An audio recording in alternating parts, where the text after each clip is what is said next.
Straight ahead on OC News, Orange County continues to battle two raging brush fires. We'll have the very latest on evacuation orders still in place, as well as areas near Irvine, where residents were just told they can return home. Plus, we spoke with the Lake Forest woman who refused to leave her home, even though she is in a mandatory evacuation area. The boys in blue do it again. After 32 years, the Los Angeles Dodgers become MLB World Series champions. See all the exciting highlights and how the city of LA celebrated this big win. And with Halloween around the corner, see how residents are preparing to greet trick-or-treaters while maintaining social distance. This and so much more. OC News starts now.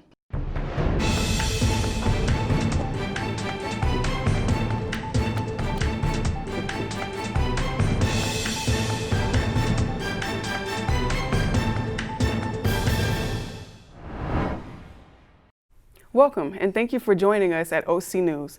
I'm Lauren King. OC News is brought to you by the broadcast journalism students at Cal State Fullerton. It's been a very tense couple of days for many people living near two brush fires burning in Orange County. At one point, close to 70,000 people were evacuated just a short time ago.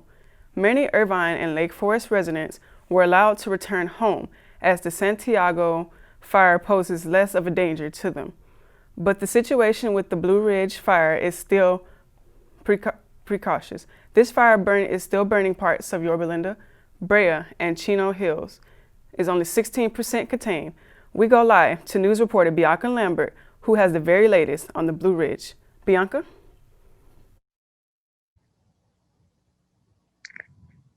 That's correct, Lauren. Fire crews are still battling against high winds to contain Blue Ridge wildfire in Orange County. According to a Cali Fire update, 47,334 acres have been burned, with 16% contained. At least 10 homes have been damaged and one destroyed. Over 10,000 residents in Yorba Linda, Chino Hills, in the Sleepy Hollow area of Chino have been ordered to evacuate. Evacuation Center for People has established at Chino Hills Community Center, and animals can be taken to the OC Animal Care Services. And if you're in the area, make note of several road closures, just northbound 71 at 91, and southbound Euclid at 71, Santiago Canyon at Ridgeline, and northbound 241 at Alton are all closed. So plan to take alternate routes. That's the update. Back to you, Lauren. To the Santiago fire burning near Irvine and Lake Forest. Many people who were forced to evacuate have been allowed back to their homes. Large areas of Irvine were under mandatory evacuation orders, and when those orders were lifted at about 3 p.m. today, here's the very latest on the fire. More than 13,000 acres have been burned. The fire is 25% contained. No buildings have been lost. All evacuation areas have been lifted, except for a large area surrounding the Whiting Ranch Wilderness Park and Foothill Ranch.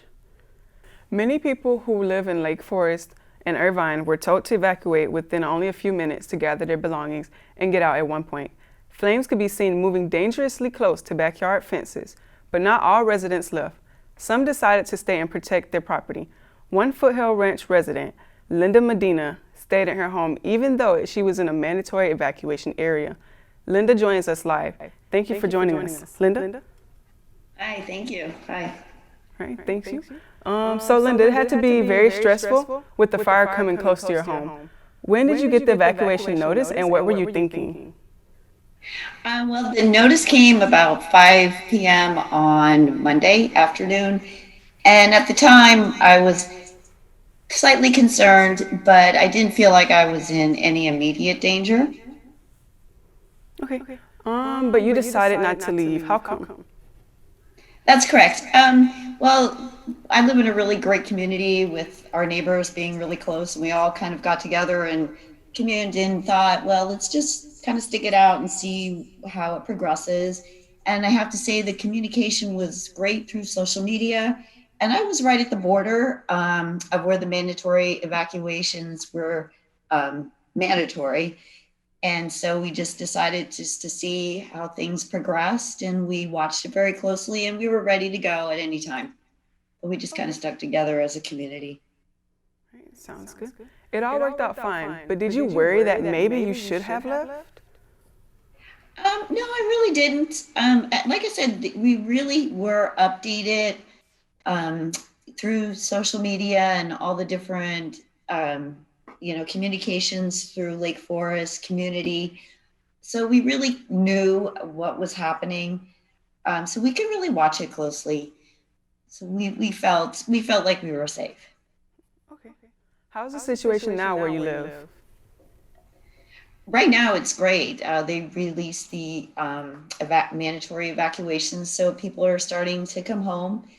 Although it did take some time today, and we had roads blocked, and there were cars just lined up waiting to get back into their house, and they weren't allowing traffic to go through. So we actually had people parked and dragging their suitcases to their home so they could walk to their home, but they weren't allowed to drive. But now everything is pretty much back to normal. All right, that's good to hear. Thank you so much for joining us today, Linda Medina. Joining us live is from Foothill Ranch. Stay safe. Now an update on the injured firefighters. 2 firefighters are in critical condition at OC Global Medical Center in Santa Ana. Both sustained 2nd and 3rd degree burns over more than half of their bodies. Officials say the next 24 hours are critical. We don't know the names of the firefighters, but we do know one is 26 years old and the other is 31. Donations can be sent to the OCPA Fallen Firefighters Relief Fund. Our boys in blue brought home the victory. We turn over now to our reporter, Nathan Jacobo, to get a recap of what's been happening in the world of sports. Nathan? Thank you, Lauren. Former Titan and current LA Dodger Justin Turner is facing major backlash from the MLB after testing positive for COVID-19 and disregarding protocols by celebrating on the field. Turner reportedly refused to leave the field after being asked several times by security. At one point, Turner was seen taking a photo with no mask alongside his Dodger teammates after winning the World Series. Both the Dodgers and Rays remain stuck in Texas until all their COVID-19 tests come back negative. The Dodgers have also announced the postponement of their virtual parade set to take place tomorrow as the league conducts a full-on investigation. And now the boys in blue finally break through. It's been 32 years since the Los Angeles Dodgers last brought a World Series title back to Tinseltown, as the drought is no more. The Dodgers defeated the Tampa Bay Rays in Game 6's Fall Classic, winning the series 4-2. This marks the franchise's first World Series trophy since 1988, which was also the last year that both the Dodgers and Lakers won championships in their respective leagues. Leading the way for the Dodgers was shortstop Corey Seager, who was named the World Series MVP.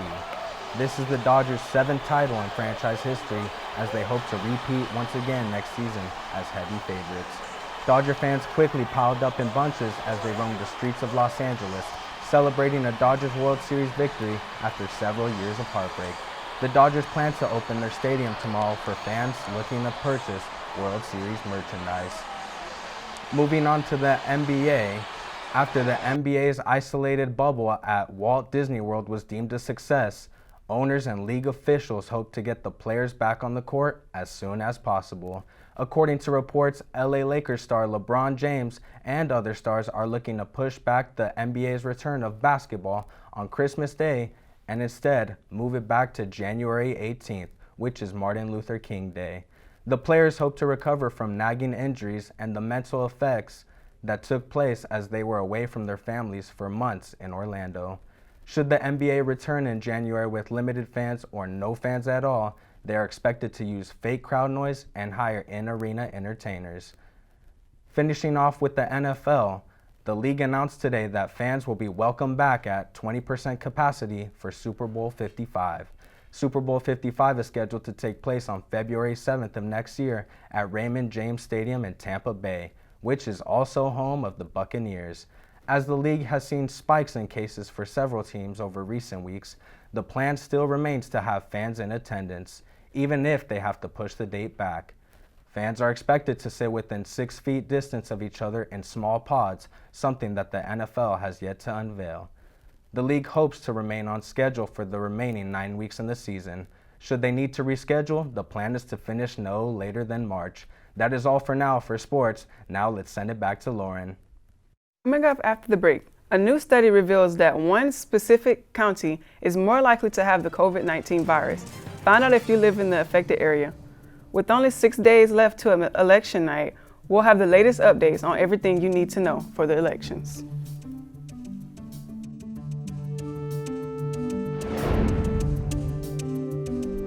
A domesticated human family in their natural habitat, known to their species as the backyard. Hey, you think I should light it now? I think it's good. Yeah?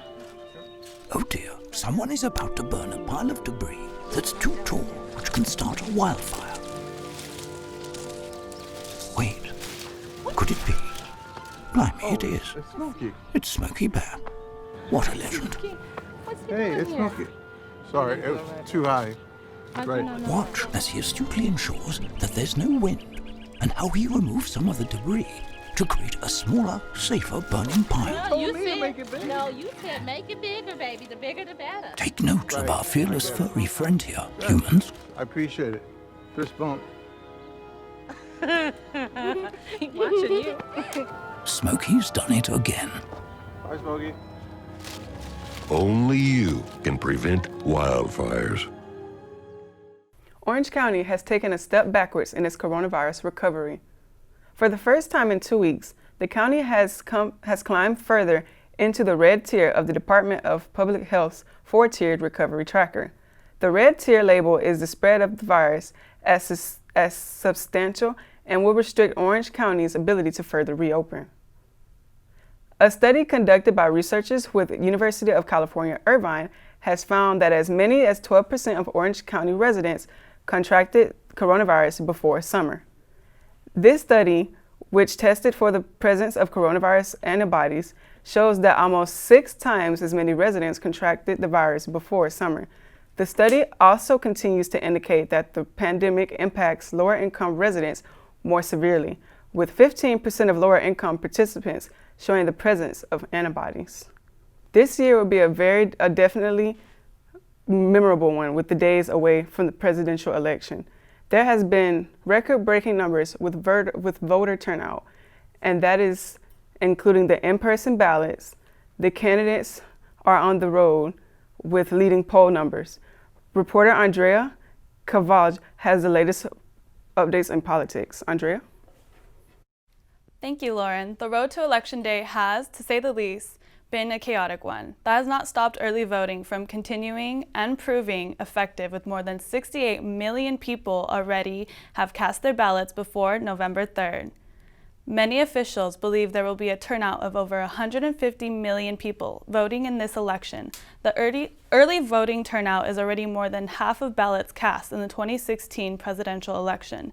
States are reporting record-breaking numbers with vote by mail and in-person voting. Skepticism with mail ballots is still occurring as signature verification has been deemed flawed, as there has never been such a big scale of ballots in mail. With a quick poll update, leading the race in early polls is Democratic nominee Joe Biden, who seems to be on track to potentially win the popular vote. Although, as we and Hillary Clinton learned 4 years ago, the key is to win the 270 electoral votes necessary to win the presidency. As Trump continues with his rallies and campaigns, he seeks to flip the swing states of Nevada, Minnesota, Michigan, Pennsylvania, and New Hampshire in his favor, as well as Biden, who has been campaigning in traditionally red states such as Georgia, while his running mate, Kamala Harris, campaigns in Texas. These are 2 states that Trump won in 2016. Voters have cast more than 75% of the total votes cast in the entire 2016 election. And in Pennsylvania, concerns about counting ballots. Election officials are not allowed to start processing early ballots until Election Day by law. Results for the election might not be available on November 3rd due to these laws. Data shows that more than half of the votes that have been cast comes from 16 essential states that will play a key role on this year's final presidential results. Where are they now? Joe Biden and President Trump are on the road as the last few days before election matter more than ever. Each presidential nominee and vice president are in different states hoping to sway voters their way.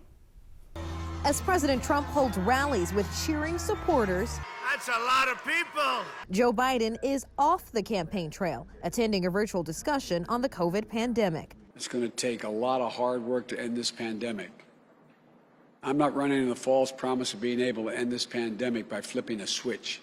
The president insists We're turning that corner, and it's been pretty amazing. But the numbers and health experts tell a different story. I think the big issue, there doesn't seem to be an end in sight. Data from Johns Hopkins University shows just this month, 29 states have set records for the most new daily cases since the pandemic began. I think it will be easily by the end of 2021 and perhaps even into the next year before we start having some semblances of normality. Voters are adapting to a new normal, many casting ballots in a different way this year. Already, the 2020 early vote total is about half of the 2016 turnout. It's driven in large part due to young voters. We've seen an increase in the number of people asking questions about how to get registered to vote and trying to get registered to vote. Early voters are more likely to be Democrats, which is why the pandemic-era president presses ahead in swing states, hoping to convince every last supporter to cast a ballot, despite the coronavirus crisis. Biden continues to outpace Trump in two crucial Midwest battlegrounds, Michigan and Wisconsin. The two will continue to close out swing states days before election. That's it for politics. Back to you, Lauren. Halloween is going to look a lot different this year, but some folks have found clever ways to make sure their treats are plentiful, even at a distance.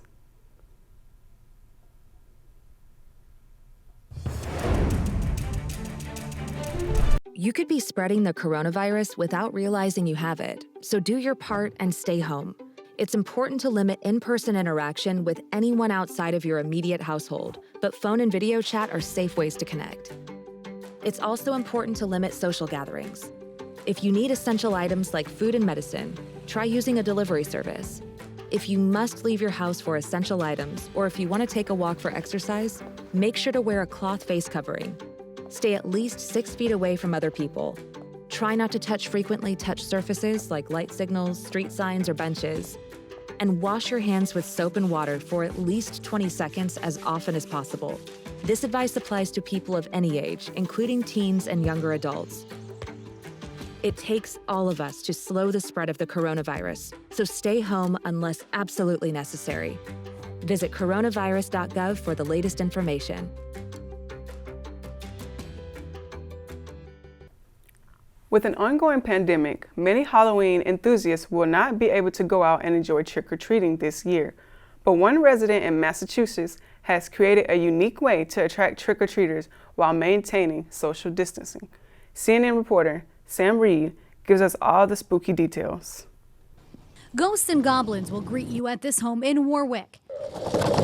It's fun for the family. It's always fun for me, too. Every year, Reed Paquin says his neighborhood is a popular spot for kids at Halloween. Yeah, we usually get quite a few. But news of what's expected to be a scaled-back celebration got the wheels in his head spinning to do something safe and extra sweet for those trick-or-treating along Sweetwater Road. We've always been interactive on Halloween. It's always been an interactive thing over here. With hope for Halloween, he's carefully crafted this candy concoction.